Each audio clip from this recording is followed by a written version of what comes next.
The following presentation is a gift from the team at Streamline Publishing, publishers of Fine Art Connoisseur, Plein Air Magazine, and weekly newsletters Fine Art Today, Realism Today, Plein Air Today, and American Watercolor, and events, the Plein Air Convention and the Figurative Art Convention. We offer over 400 different art instruction tutorials and ultra high-quality video by the world's leading artists. If you like what you see, help us support our artists and our team with your purchase. Each video aired has a special discount code for today only in the comments section with a link to the video offered. And to see everything we do, or if you want to receive notice of new releases, new products, and new events for artists, simply click the other link, which says, "See everything we do." Thank you. Hi, I'm Eric Rhodes, publisher of Fine Art Connoisseur and Plein Air magazines. Today we have a legend in the South, a legend across America. His name is West Fraser, and he's going to teach you painting the color of light. Enjoy.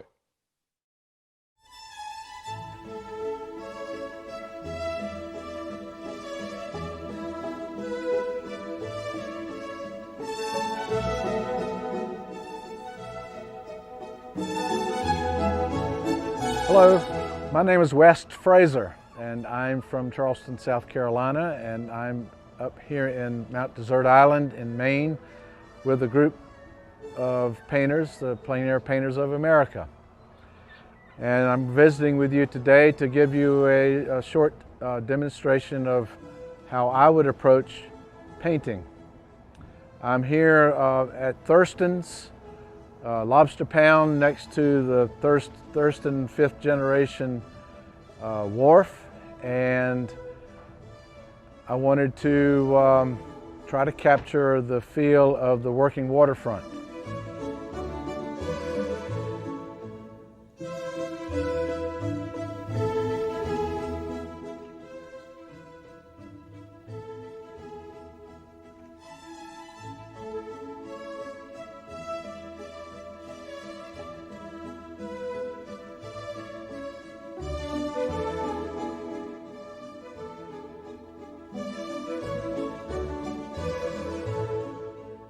I'm here to do a demonstration for you, and to start with that, I would like to begin by saying that composition is the most important start of a painting, and so I encourage you to consider doing thumbnails to work out your compositions.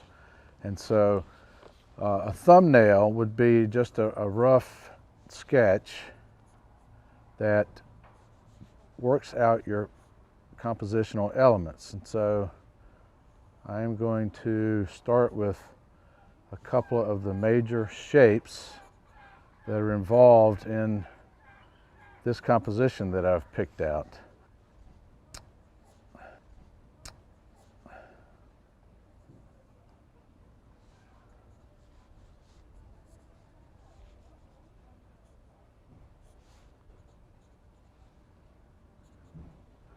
They don't have to be absolutely exact. You're just trying to work out some ideas before you get started. Of course, while you're painting, you will be adjusting the actual detail work that you have to use in your painting. And so as long as you have the good material to start with, then that's what you're after.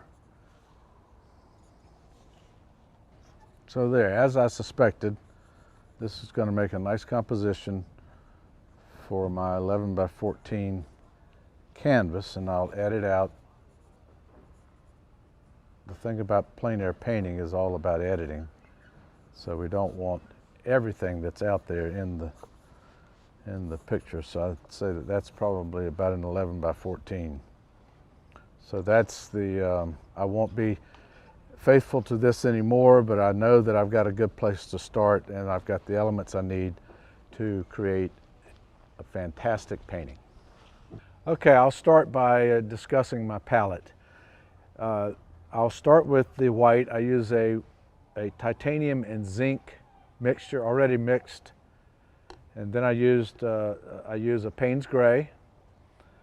and a blue violet and French ultramarine, cerulean blue. The French ultramarine is the warm blue, the cerulean is the cool blue, the viridian green is a cool green, the sap green is a warm green, and the permanent green light is a very strong green. And then I use a sienna, burnt sienna, for an earth tone red, reddish orange, the alizarin crimson for a cool red, and I use a dark and a light red so that I can play with the light red, especially so I can really push the intensities and the differences between the intensities in my mixtures. And I use a cad orange and a cad yellow deep. The cad yellow deep is warmer than the cad yellow light. So for the cool passages when I need it, I use cad yellow light. And the burnt sienna and yellow ochre. And then I use a Naples yellow, and that's usually the color of the light on a sunny day. Now we don't have a sunny day today, so I'll be pushing the values and the transitions from up close warm darks into the cooler darks in the distance, and it's all pretty much a cooler kind of a day, which is fine. We'll have fun. Now, generally I have a panel that is already toned, but the last one I pulled out of the box was not already toned. So we're going to quickly tone this canvas, and I like to put a dark edge around the outside so that I contain my eye, and then when I'm painting I know not to push important elements off to the edge that far. So that helps me maintain a better composition, and I don't lose good elements on the exterior edges. And then I just like to use a good warm tone, and the reason for a tone is very important, is to keep this white from popping through once you're finished, because you can literally just sit around and try to cover up white spots if you're not careful. So I'll get this in here. There. Now, I've used my medium, which is a drying medium, and it's a mixture of the Gamblin Galkid to basically 50% mineral spirits, or Gamsol is their product, and then I put in a little, about a 5% of refined linseed oil, and it's been working for me pretty well. So the panel is toned. We've got the thumbnail sketch. I know I've got everything I need to work out a pretty decent composition here. So let's see. I'm going to, first of all, you start off with your darks, and in oil painting you always go basically from thin darks to thick highlights. So I've got my sketch. So I just want to, you don't have to be too faithful to it, but since I've already worked out a lot of that information, I might as well use it to get started.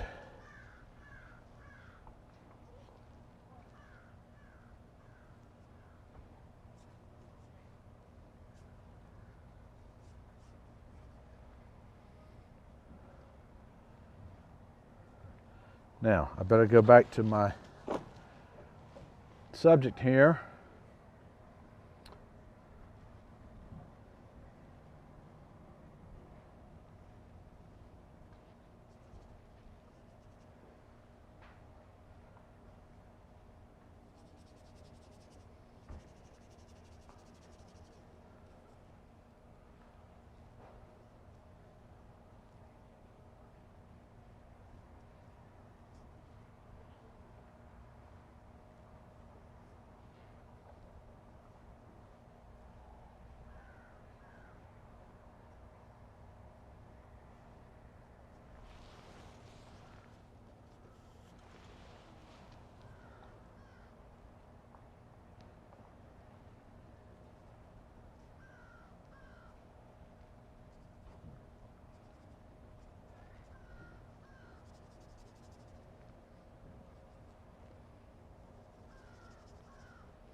Now in the early stages, you can use your different colors so that you create little shorthand passages so that you remember where you are in your drawing. But you don't want to get too much thick paint down, and you also do not want to use any white paint in the beginning. So I'm basically trying to get my darks in before, so that I have something to work with. And then when you have your darks, then you have a place to paint around and paint into. And the darks, or I say darks, they're also could easily just be referred to as your midtones.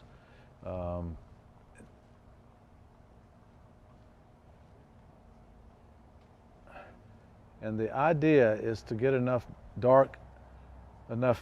pigment to work with, to paint around, to also to make sure that you know where you are as you're painting, where you are in the painting, because very soon here this is going to get complicated.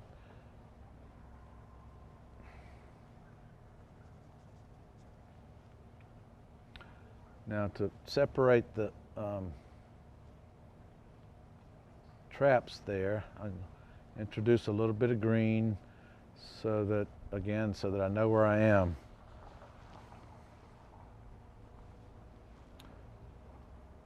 Look at, maybe try to refine the shape of this hull just a little bit.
Okay, so the challenge today with this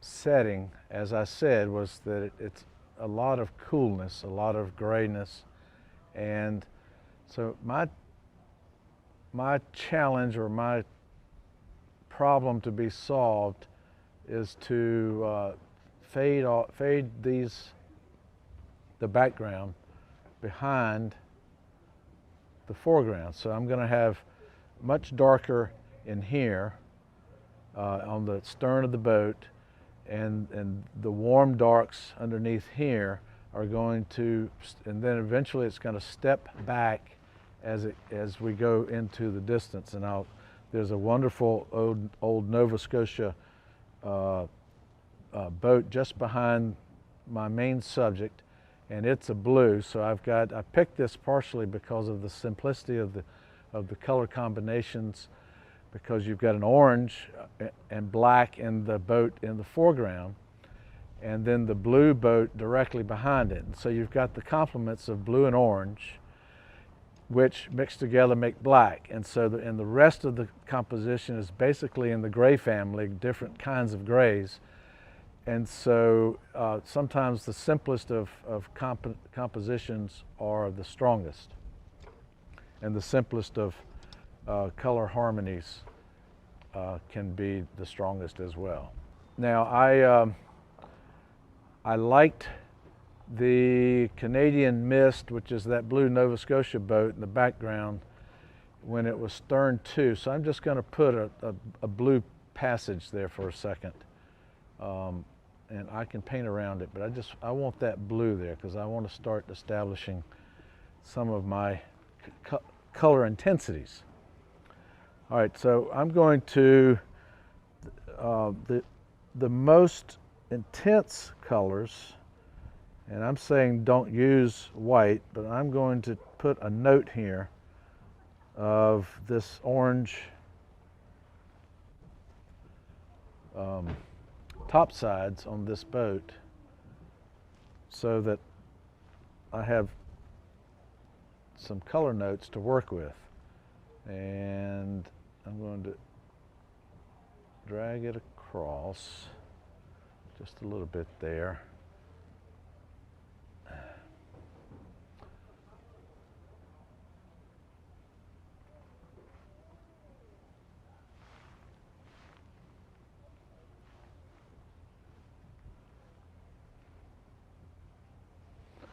So as you look at angles, they are the same on the canvas that they are as you put your brush up there. Now that's about the arc of that cabin top.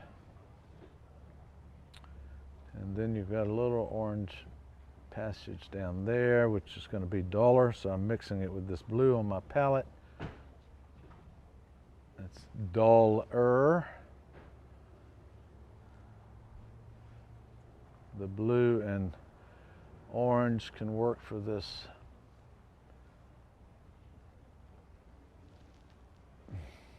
rigging here. Put a little dark in there. So part of what you do in the beginning is you're drawing, and as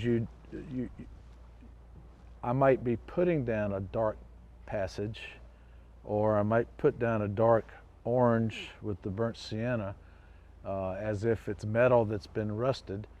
But all of this is so that you have something to work with, as well as so that you know where you are in your painting. All right, so that establishes the hauling mechanism, which I will work on a little bit later. Now let's go in here and work on this dark.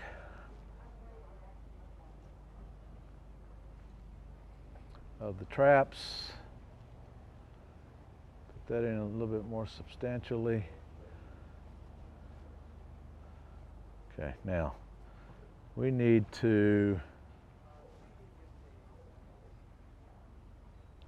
establish a tone back here for the tree line. And I've cooled it out and lightened it up. It's not always how you see it. There's a lot of things that I would hope to share with you, that it's not necessarily about direct observation, although direct observation is absolutely crucial and it's really the main reason why we plein air paint. Because what I learned by doing this, not only am I working on my drawing skills, but I'm standing here soaking up observation of this situation and watching the different weather patterns pass by. And so after the 30-something years of painting, you've got a wealth of information that helps with developing paintings in the studio at the easel from these small studies. And it also, over time, you learn how to simplify and codify the elements in a painting. Streamline Premium Art Video presents West Fraser, creating the color of light. Artists struggle with light, how to get the correct values, how to make the painting look like the light they are seeing, and how to master the color of light, whether that color is on a gray or a sunlit day. West Fraser is more than a master painter. He's a storyteller who has mastered the art of making his paintings tell a story, evoke emotion, and hold the viewer's attention. You'll join West as he paints outdoors on location in plein air, teaching you to paint from observation and study, using the principles and elements of visual design that are relevant today as they were 100 years ago. You'll learn how West uses dynamic shapes and colors to mimic light and atmospheric effects, and how he uses the environment to influence his decision-making process, and how to capture the atmospheric conditions and the nuances of light to support the poetry of the painting. Join this American icon who is not only an accomplished master painter, but is an excellent instructor who shares his lifetime of painting experience and his tips and techniques. Watch him paint a fishing boat step by step from a composition drawing through the finished painting. You'll also meet the artist in an in-depth interview, and you'll view an exhibit of his paintings. By following his instruction, you're bound to see improvements in your own work.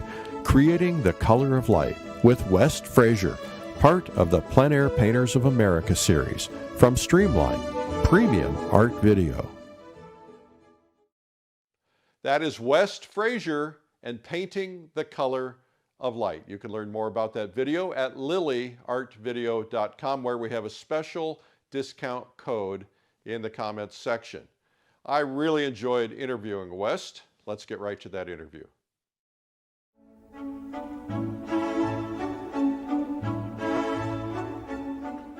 We're here tonight with West Fraser, and West, I'm curious to understand a little bit about what makes you tick and what makes you paint.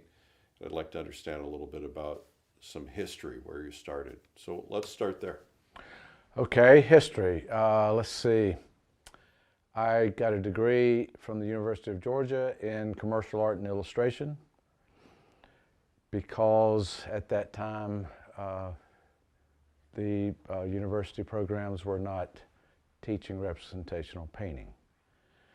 So I moved into that program and worked commercially for a few years, and then soon found that I was interested in more than what I was doing, what I'd been taught, and I started painting outdoors. So I've done that since 1989, 1988 probably. And so let's see, in 1984 I moved to Charleston. I've made that my home, and I have developed a career in the South and nationally.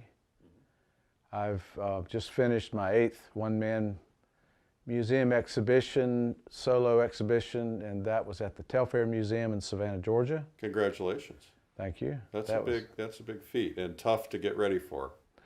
Indeed, indeed. It was a good one for me. It was my hometown, basically. And that's it. I'm basically self-taught. I've never taken anybody's instruction except for my college days. And so I've taught myself to paint. So I guess I look at painting sometimes a little bit differently than some people. How so? Well, I was never told what you're supposed to do, which I think is a good way to approach things. So I've developed my own bad habits and good habits and approaches, and I'm still learning. So I guess if I'm being self-taught, I'm still always learning something. But I think I bring to plein air painting a perspective that's a little bit different. Now, you also do a lot of studio painting. Probably for the last 2 years, I've gone back. To be an artist, you tend to be, you go through transitions. I don't think there's many artists throughout history that have stayed the same for their whole careers. I've certainly gone through some transitions, and for the last 2 years I have been working back towards working in the studio more. For all these years I've been working at larger paintings from field studies, and now I'm doing that more than I used to. But for how big in the field? What's the largest you'll do in the field? I'm still doing pieces. An average size for me is 24-30. I'll take a 30-40 and get them started. And I like to get big paintings started in the image, or like you can walk into the painting. You can't get that from a photograph. You don't get that from a photograph. And of course, for the 18 years of pure plein air painting, that's all I did and that's all I sold. You know, that's the learning curve.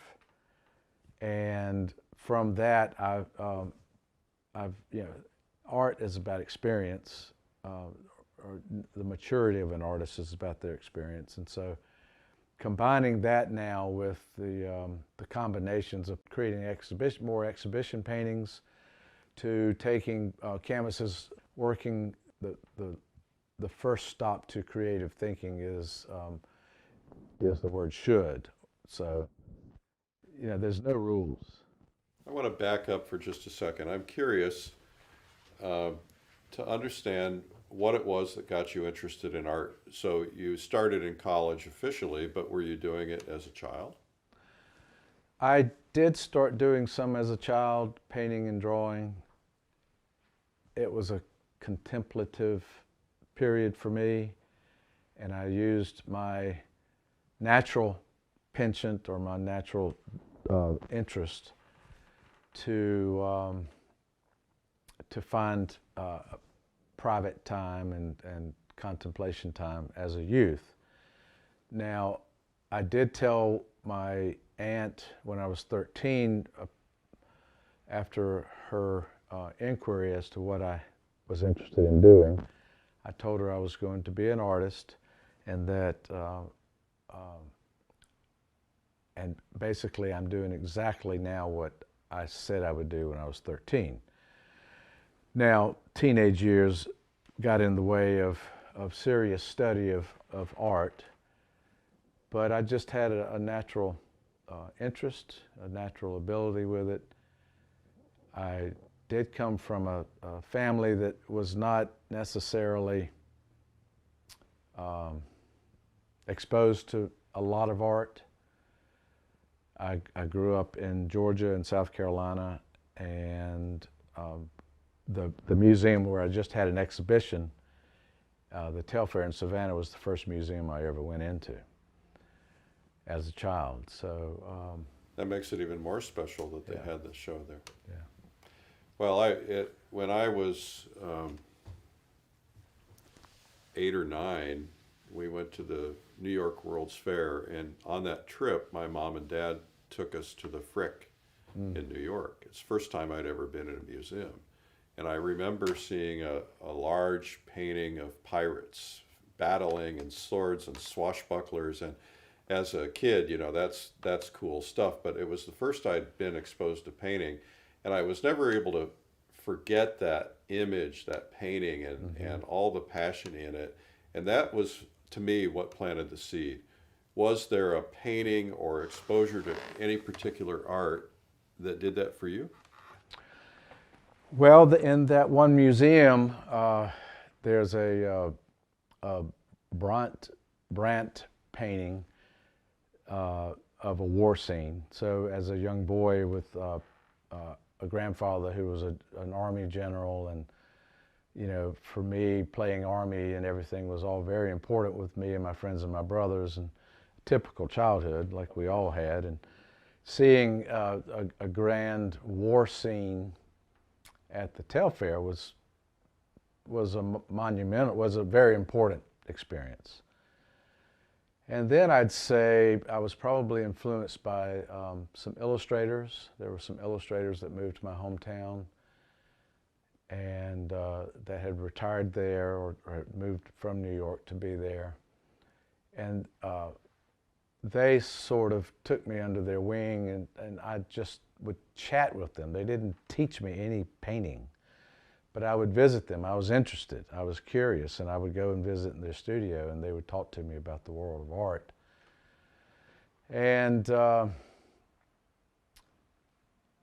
that's sort of how they showed me that you could be a professional and that you could make it a profession. So today, what artist would you have loved to have met? If you could pick anyone in history, and what would you ask him? I would like to have met Joaquin Sorolla, and I would ask him how in the world did he get that big canvas out to the beach. No, the one with the fish and the pin in the boat. You know, Anders Zorn, the Swede. I would ask him how in the world, I would like to know how he did the watercolors that he did that are so incredibly beautiful and realistic.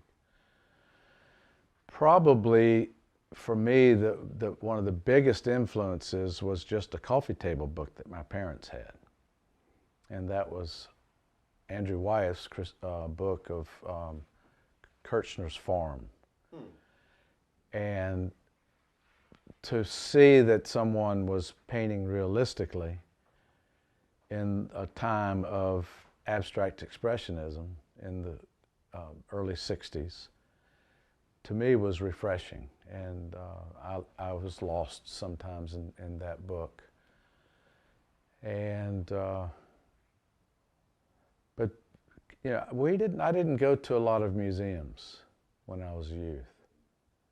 And I'm also, when I say I'm self-taught, that's exactly what I am, basically. Now, I've certainly been to as many museums as I could possibly manage since then and made my study of art, but it was not something that was presented to me as a youth.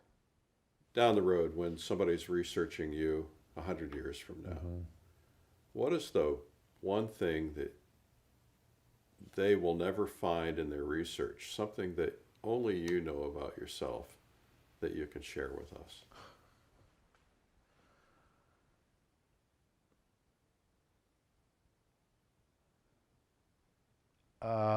That when I start a painting, I don't really know what I'm going to do. I just do it, and I let it flow. I let the intuition drive it now. That I don't have any set method of how I'm going to approach a painting or preconceived notion. So that would be one thing. Personally, I don't think there's anything. Nothing you're I'm an open book. Nothing you're willing to talk about. We have a number of people who are watching this who are learning, studying, trying to get to another level. What advice do you have for people who want to paint, who want to grow?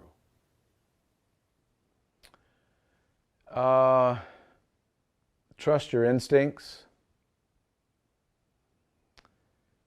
Try to figure out how to make the painting yourself. Find people to study with, but with that also spend time trying to creatively come up with solutions on how to execute the painting. That way, with the combination of the two, from advice from other artists, study from other artists, and really digging in deep to try to figure out how to solve the problems with the two, then you develop the history and the experience.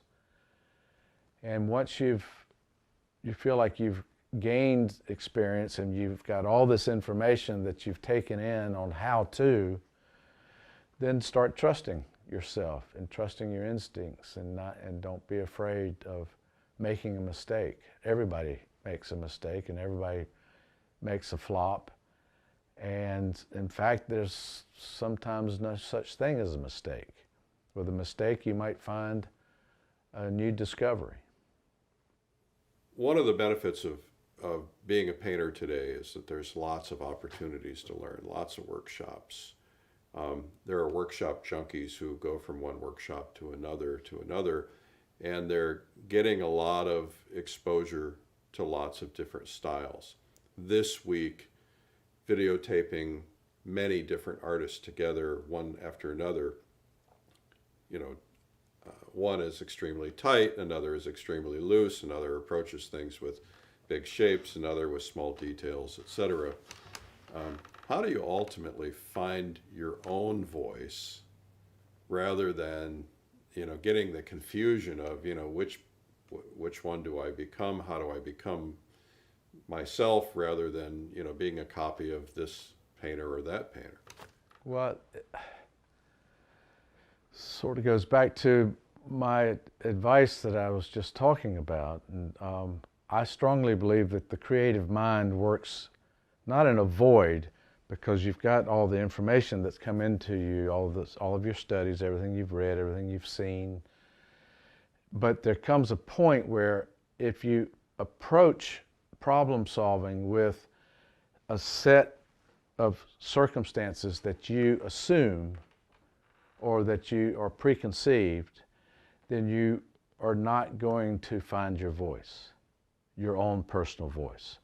So again, it's if you find that you are, after you've made your study, if you find that you're still hearing the voices of one approach was this and one approach was this, and this is what you're supposed to do and this is what you should do, if you're still hearing that, then you really just need to meditate until that goes away.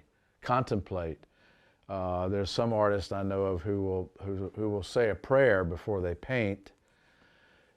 Clear your head and build and get to the point of, or give yourself the confidence that you can achieve it.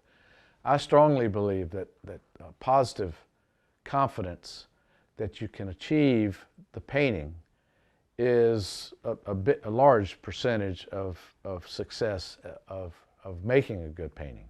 Certainly in plein air. If you're living in fear that you can't get it, you're not going to go anywhere. And if you're looking for your own voice, you have to let it flow. You don't develop your own voice until you've got the experience behind you, so that you no longer struggle with how am I going to achieve this. If you're still in that stage, you need to keep studying. Eventually, to find your own voice and to where your personality and your emotion shows through, is when the painting becomes automatic, intuitive, subconscious. The decisions are made subconsciously. It's very important to let your subconscious, that's the opening of the mind, that's the opening up your mind to creativity. It's very important to let the subconscious make some of those decisions and don't question them. And that goes back to the mistakes. If you're afraid to just make a decision or to take an action without a rational contemplation, then you're not letting your subconscious make decisions. So you don't have to have a rational reason for every stroke or every decision you make. But you do have to have the experience of being able to mix your paint or mix your values so that you can mix it and your brain is telling you to do something and you mix it and you put it on. In other words, what you're saying is you got to get to the point where you don't have to think about technique. You get the technique down so that you can let your yourself come through it. Is that? Yes, that's what I'm saying. And that it's not necessarily the technique, but it's also the skills. There's lots of techniques. Big difference, isn't there? Yeah. There's a big difference. And you can learn techniques from different artists. But the skill set is knowing how your palette works. Your palette is your keyboard.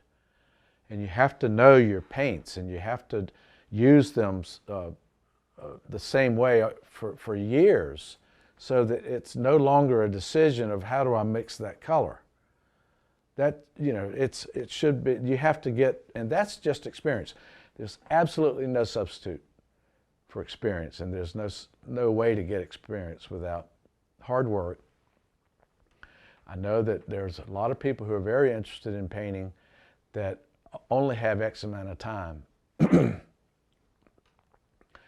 So, you know, it takes longer to get that experience, but eventually the experience will come. And if you're 80 years old by the time you've got that experience, you will enjoy your final 10 or 15 years painting that much more. But there's no substitute for the experience that a seasoned, mature artist has developed. Any final thoughts for our viewers in terms of advice or other things that painters should be considering? Before you want to start painting, learn to draw. Okay? Because painting is drawing with a brush. And if you are at the point, if you can't direct your hand and eye coordination to apply the brush, then you can't paint. And if you can't draw and learn to develop your hand and eye coordination to draw, then you can't paint. Best way to learn drawing is? Drawing and study and instruction. But there's no shortcut. You have to learn to draw. Excellent. Wes, thank you so much for your time tonight. You're very welcome. Thank you for having me.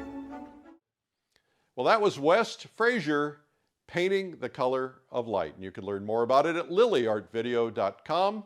And remember, there's a special discount code in the comments section. Thank you for watching today. Hope you enjoyed it. Streamline Premium Art Video presents West Fraser, creating the color of light. Artists struggle with light, how to get the correct values, how to make the painting look like the light they are seeing, and how to master the color of light, whether that color is on a gray or a sunlit day. West Fraser is more than a master painter. He's a storyteller who has mastered the art of making his paintings tell a story, evoke emotion, and hold the viewer's attention. You'll join West as he paints outdoors on location in plein air, teaching you to paint from observation and study, using the principles and elements of visual design that are relevant today as they were 100 years ago.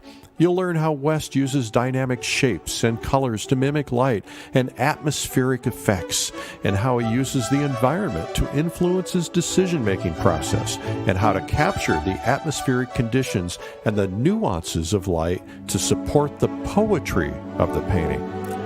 Join this American icon who is not only an accomplished master painter, but is an excellent instructor who shares his lifetime of painting experience and his tips and techniques.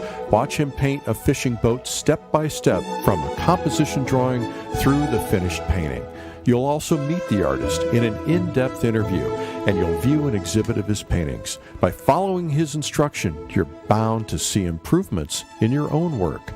Creating the Color of Light with West Fraser, part of the Plein Air Painters of America series.